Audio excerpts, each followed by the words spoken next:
আসসালামু আলাইকুম। কেমন আছেন সবাই? আশা করছি ভালো আছেন। আমরাও খুব ভালো আছি। আমি আপনাদের মাঝে চলে আসলাম আরেকটি নতুন ভ্লগ নিয়ে। আর এই যে দেখুন, আমি চলে এসেছি 4 দিন পর আমার বাবার বাড়ি থেকে। আর কি জঙ্গল বেঁধেছে সেগুলো এখন আমি তুলে নিচ্ছি।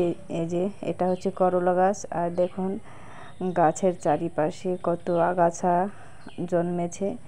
এগুলো তুলে না নিলে গাছগুলো বাড়বে না, আর দেখেও খারাপ লাগছে। তাই গাছের গোড়ায় যত আবর্জনা আছে, আগাছা আছে, সব তুলে নিচ্ছি।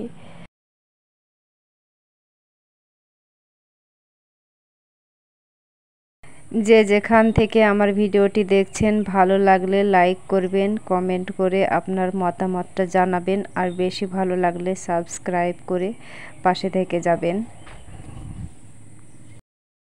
আর আর এদিকে টবের গাছেও যে আগাছাগুলো হয়েছে সেগুলোও তুলে দিচ্ছি। আর টবের গাছে আগাছা থাকলে গাছ বাড়তে পারে না, তাই ছোট থাকতেই আগাছাগুলো তুলে নেওয়া খুবই ভালো, আর আমি সেটাই করছি। আর এখানে আমার অনেকগুলো গাছ নাই, যেহেতু আমার উঠান বাগানটা আমি শুরু করছি অল্প দিনেই। এই অল্প কয়েক মাসের এই উঠান বাগানটা।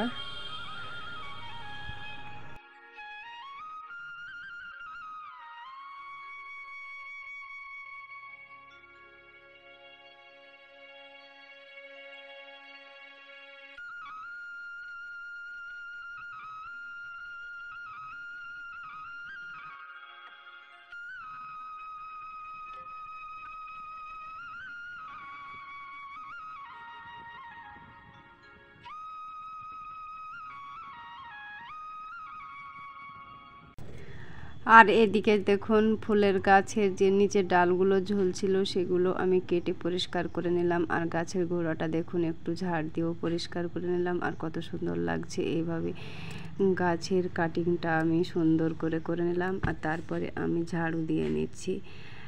আর এই যে দেখুন আমি ঝাড়ু দিয়ে নিচ্ছি।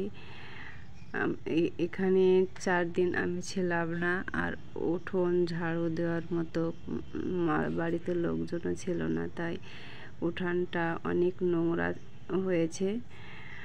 আর আমি সুন্দর করে ঝাড়ু দিয়ে নিচ্ছি। আর আমার হাজব্যান্ড তো আর তার নিজের ব্যবসার কাজেই সারাদিন ব্যস্ত থাকে।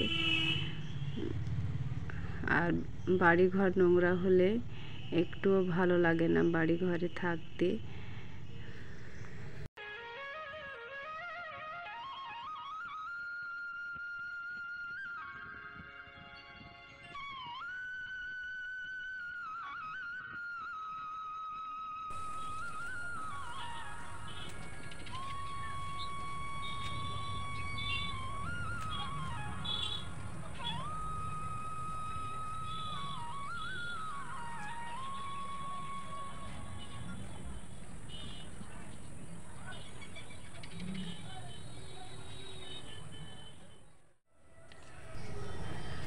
আর এদিকে চলে আসলাম, এখানে হচ্ছে মানি প্ল্যান্ট গাছ।